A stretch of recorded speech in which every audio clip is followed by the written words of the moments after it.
26টি বর্ণ বা লেটার আছে এ ই আই ও ইউ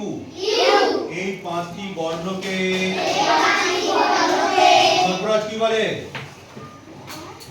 বলে কে পারবে বলতে বলো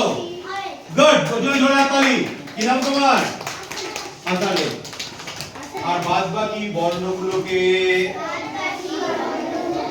কি বলে জোরে হাততালি ওর জন্য ইংরেজিতে বাক্যের শুরু সব সময় বড় হাত দিয়ে হয় বড় হাতে লেটার দিয়ে হয় বাক্যের শুরুতে শেষে বা মধ্যে কোথাও আই থাকলে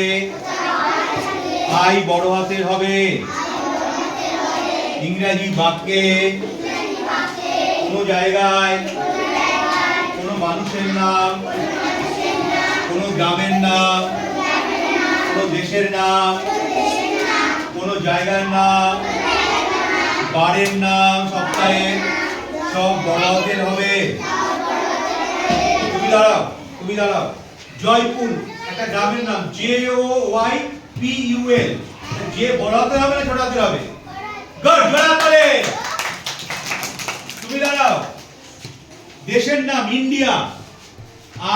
INDIA আই বড় হাতের হবে না ছোট হাতের হবে বড় হাতের জোরে হাততালি ঠিক আছে